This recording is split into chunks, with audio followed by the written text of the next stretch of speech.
में आपका बहुत बहुत स्वागत है। हम लोग अंडरस्टैंडिंग शेप्स करने जा रहे हैं, लेकिन उसके पहले हम लोगों ने अंडरस्टैंडिंग शेप की जो मेन चीज़ें थी उसको समझा था। अब हम एक्सरसाइज 10.1 अंडरस्टैंडिंग शेप की शुरू करने जा रहे हैं। तो उसमें सबसे पहला क्वेश्चन ये है कि कुछ फिगर्स दिए हुए हैं ये, और इनको classify each of them on the basis of the following. सबसे पहला कह रहे हैं कि इसमें सिंपल कर्व कौन कौन सा है। देखिए, सिंपल कर्व वो होगा जिसे बिना पेंसिल उठाए हम बनाएंगे, विदाउट लिफ्टिंग पेंसिल, बिना पेंसिल उठाए जो जो कुछ बनाएंगे। जैसे ये वाला है, बिना पेंसिल उठाए बनाया। ये वाला है, बिना पेंसिल उठाए बनाया। ये वाला है, बिना पेंसिल उठाए बनाया। तो इसमें से कौन कौन सा है आपका? फर्स्ट, सेकेंड, थर्ड और फिफ्थ और सिक्स्थ। इन सब में आप ड्रॉ करके देखिएगा, आपको पेंसिल उठाने की जरूरत नहीं पड़ेगी। तो ये सब क्या है? सिंपल कर्व है। फिर नंबर बी क्या है? Simple closed curves. Simple close curve क्या होते हैं? जिनका एक ही स्टार्टिंग और एक ही एंडिंग पॉइंट होता है। जैसे अब ये वाला है, जैसे फिगर ये देखिए, जैसे आपने यहां से शुरू किया, ऐसे आए और ऐसे, स्टार्टिंग और एंडिंग पॉइंट एक ही हो रहा है। तो वो कौन कौन सा है आपका? थर्ड है, फिर आपका फिफ्थ है और फिर आपका सिक्स्थ। आप देख लीजिए ड्रॉ करके कि ये देखिए, जैसे आपका ये फिफ्थ है, स्टार्टिंग एंडिंग पॉइंट एक, स्टार्टिंग एंडिंग पॉइंट एक। बाकी में आपको पेंसिल उठानी पड़ेगी। फिर वो है कि पॉलीगन कौन कौन से हैं?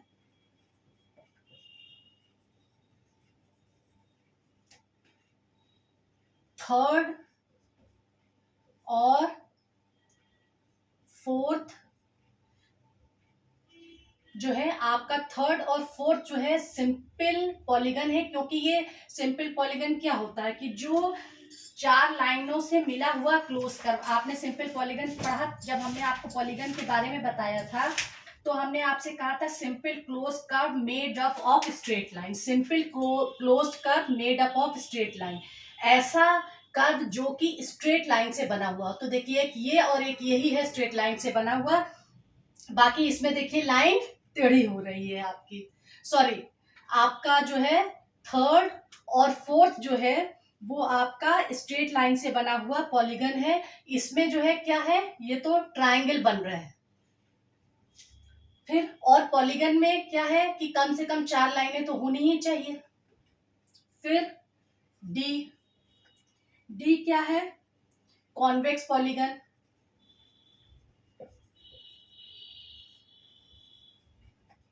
कॉन्वेक्स पॉलीगन के बारे में आपने क्या पढ़ा था?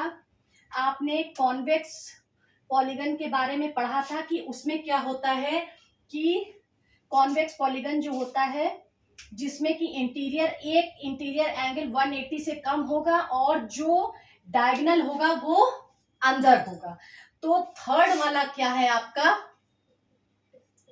इसमें डायगोनल का सवाल ही नहीं उठता, इसमें डायगोनल का सवाल ही नहीं उठता। इसमें ही डायगोनल देखिए अंदर है, इसमें क्या होगा? डायगोनल बाहर चला जाएगा। इसमें भी डायगोनल का कोई सवाल ही नहीं होता, इसमें डायगोनल बाहर है, इसमें डायगोनल का कोई सवाल ही नहीं, इसमें डायगोनल का कोई सवाल ही नहीं। और उसके बाद ई है, क्या है आपका? Concave polygon.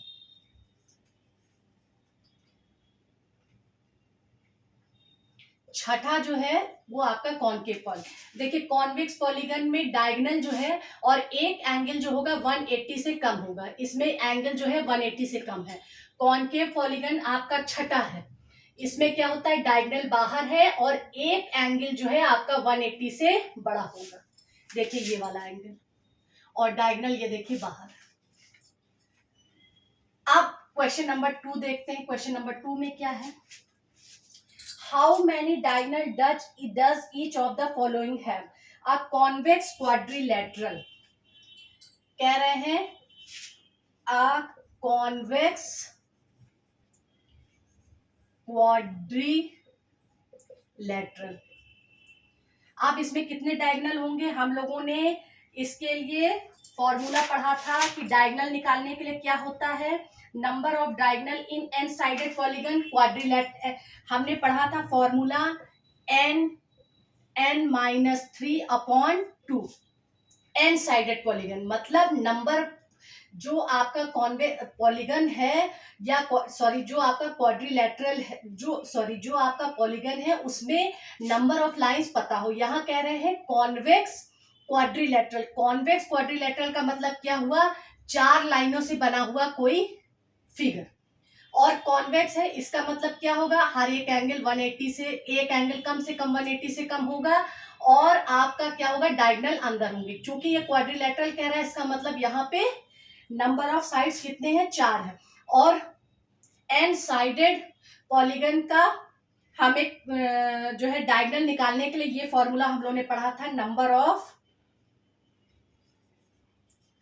डायगोनल्स। ये फॉर्मूला हम लोगों ने पढ़ा था। तो आप चूंकि क्वाड्रिलेटरल है इसलिए हम यहाँ 4 लिख देंगे, n की जगह 4, 3/2, 4 × 1/2, 2 2 ज़ा 4। तो क्या होगा? इसमें नंबर ऑफ डायगोनल कितने होंगे? 2 होंगे। आप इसी तरह से इसका बी पार्ट देखते हैं। बी पार्ट में क्या कहे? A regular hexagon. Regular hexagon कह रहा है इसका मतलब उसमें नंबर ऑफ साइड कितने हैं? 6। तो नंबर ऑफ डायगोनल्स क्या होगा? n-3/2। n की जगह क्या रखा जाएगा? 6, 6 - 3/2। तो 6 × 3/2, 2 3 ज़ा 6। इसमें कितने डायगोनल्स होंगे? 9। अब आप हेक्सागन बना के देख भी लीजिए। ये देखिए, 1 2 3 4 5। इसी तरह से अगर हम देखेंगे तो इसमें आपको जो है 9 डायगोनल्स दिखेंगे। फिर है question number 3, find the sum of measure of all interior angles of the polygon with number of sides. Number of sides जब दिया हो तो हमें इंटीरियर एंगल निकालना है। तो उसके लिए हमने फॉर्मूला क्या पढ़ा था? n-2 × 180। जब हमें साइड दी हो और interior angle, find the sum of measure of all interior angle, सारे इंटीरियर एंगल का सम कितना होगा जब नंबर ऑफ साइड्स दिए हो। तो सम ऑफ ऑल इंटीरियर एंगल्स, इसका फॉर्मूला क्या था? n-2 × 180 डिग्री था। ये फॉर्मूला हमने लिखा था। और हमें इसमें साइड्स, नंबर ऑफ साइड्स पता है। तो सम ऑफ इंटीरियर ऑफ एंगल्स का फॉर्मूला ये है। पहले वाले में दे रखा है, पहले में कि कितनी साइड्स है? 8 साइड्स है। तो n की जगह 8 - 2 × 180 डिग्री। तो 6 × 180 डिग्री कितना हो गया? 1080 डिग्री। अब दूसरे में क्या है? 12 साइड्स है। Sum of all interior angles क्या होगा? n-2 × 180 degree. यहाँ पे क्या है? साइड्स दे रखी हैं 12, 12 - 2 × 180 डिग्री, 10 × 180 डिग्री। और कितना हो गया? 1800 डिग्री। क्वेश्चन नंबर 3 आपका सॉल्व हो गया।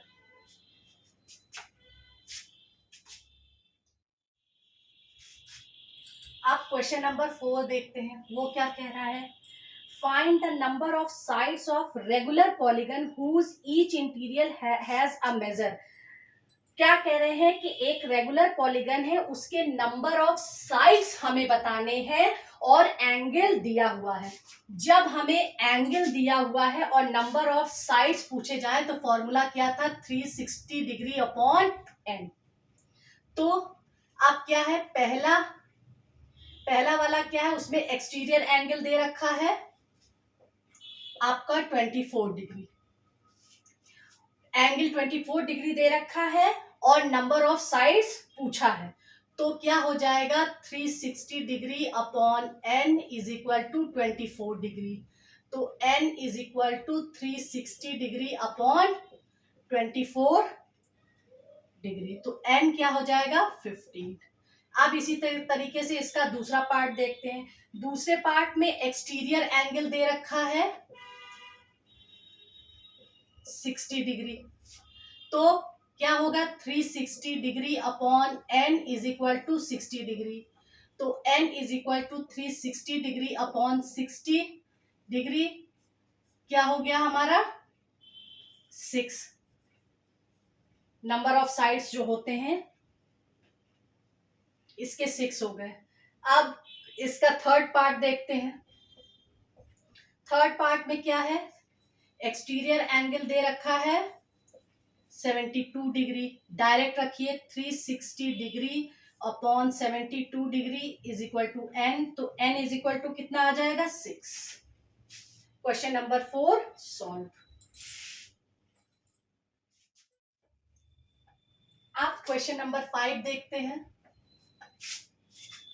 Find the number of sides of regular polygon if each of interior angle.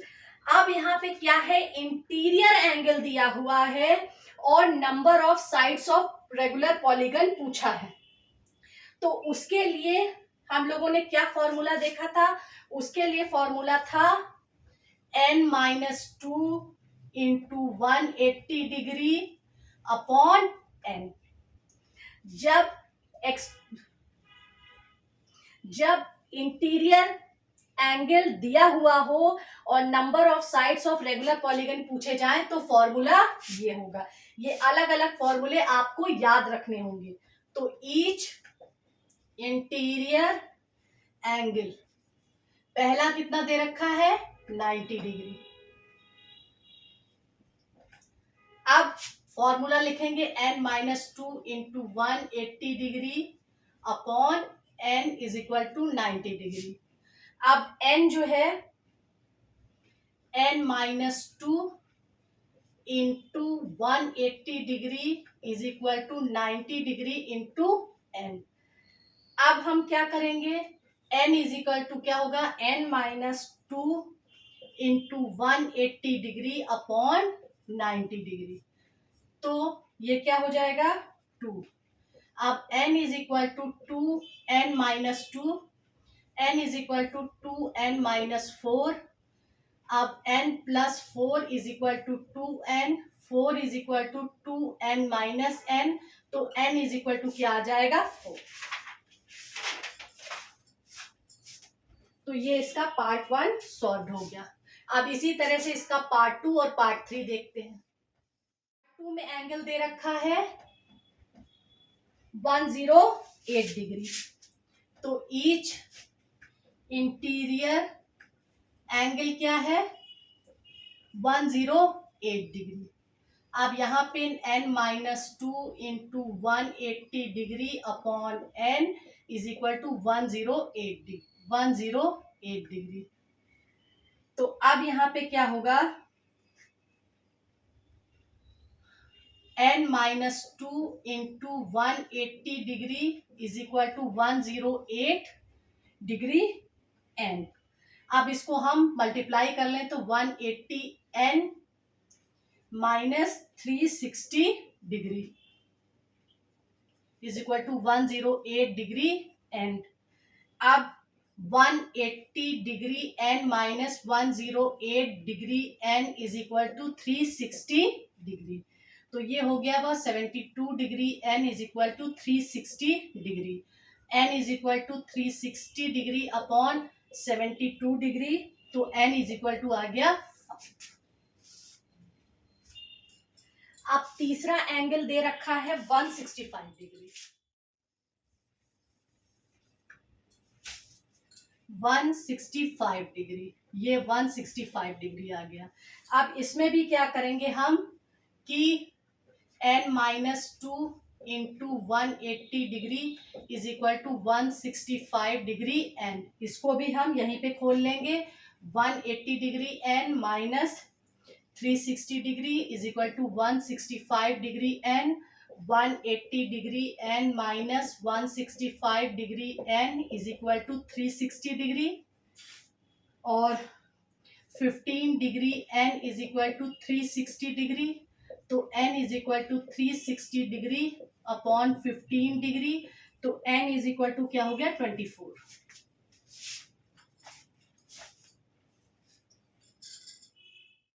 आप देखते हैं क्वेश्चन नंबर 6 क्या है।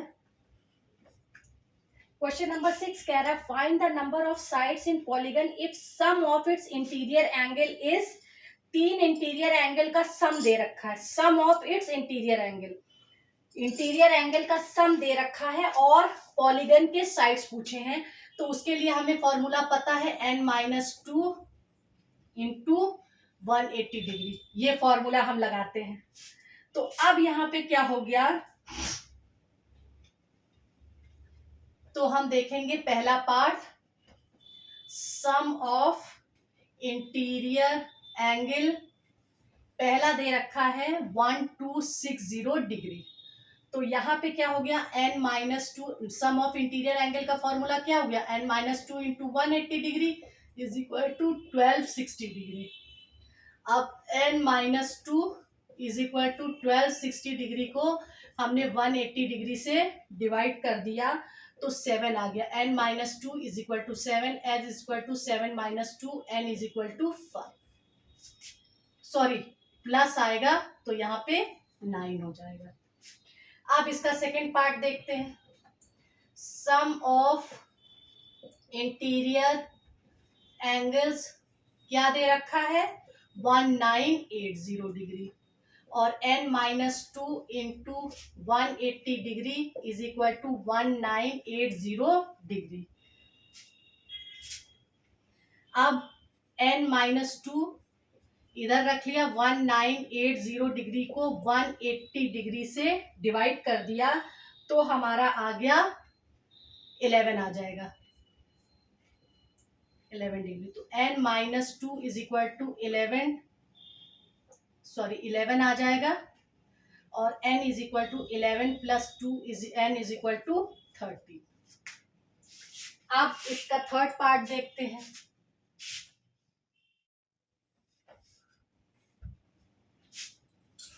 Third part, sum of interior angle is equal to क्या होगा 3420। तो यहाँ पे फॉर्मूला है n-2 into 180 degree is equal to 3420 degree. अब n-2 is equal to 3420 degree upon 180 degree, इसको डिवाइड करेंगे 19 आएगा, n is equal to 19 plus 2, n is equal to 21।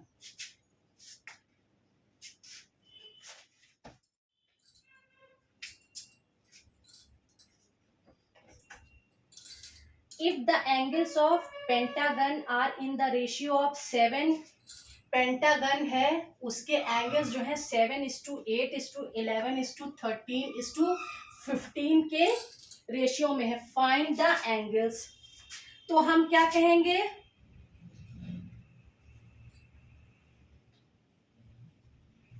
Find the angles, एक तरह से क्या पूछ रहा है कि ये सम ऑफ इंटीरियर एंगल्स पूछ रहा है, ये जितने भी पेंटागन है उसके हर एंगल को इस रेशियो में दिया है और ये कह रहे हैं कि एंगल्स बताइए। तो ये क्या दे रखा है, सम ऑफ इंटीरियर एंगल्स दे रखा है।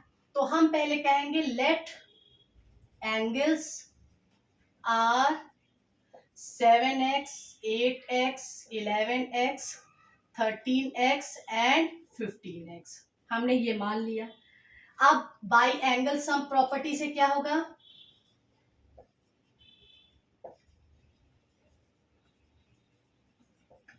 7x plus 8x plus 11x plus 13x plus 15x is equal to n-2 into 180 degree. क्योंकि हमें क्या निकालना है, पेंटागन जो है उसके सारे एंगल का सम क्या होगा। तो अब ये हो गया 54x और ये पेंटागन है इसलिए 5-2 इंटू 180 डिग्री। तो 54x is equal to 3 into 180 degree.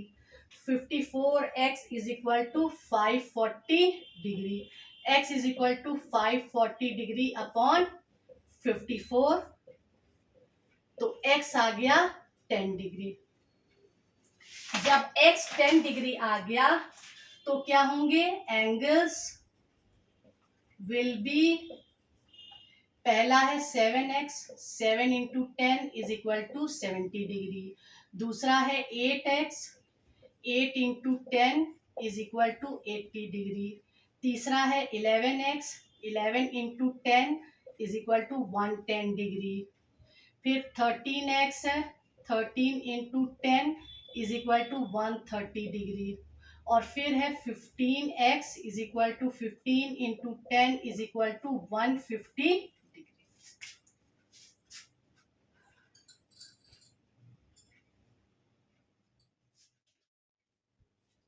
आप क्वेश्चन नंबर 8 देखते हैं।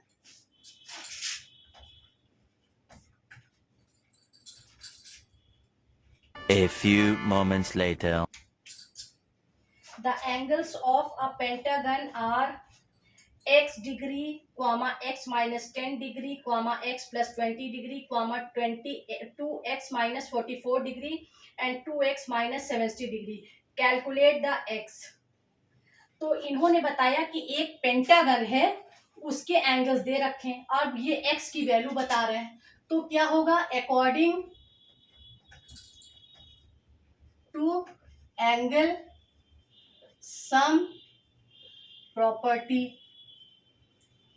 क्या है, x plus 10 plus x plus 20 plus 2x minus 44, ये सब डिग्री में है, और plus 2x minus 70 degree is equal to, pentagon है उसमें हमें निकालना है कि कितने का एंगल होता है पेंटागन का, तो n-2 इंटू 180 डिग्री। अब सबको सम करेंगे तो 7x माइनस 10 डिग्री और ये आ गया 5-2 इंटू 180 डिग्री। अब 7x minus 104 degree is equal to 3 into 180 degree. अब क्या हुआ, 7x minus 104 degree is equal to 540 degree. तो 7x is equal to 540 degree plus 104 degree, तो 7x is equal to 644 degree. और जब x 644 डिग्री को 7 से डिवाइड करेंगे तो x आ जाएगा 92 डिग्री। तो x की वैल्यू इन्होंने पूछा है तो x की वैल्यू ये आ गई। अब अगर आप इसी x की वैल्यू को सब में रख दें तो आगे की वैल्यू निकल आएगी, लेकिन इन्होंने सिर्फ x की वैल्यू पूछा है तो वो यहाँ पे निकाल के दिखा दिया है।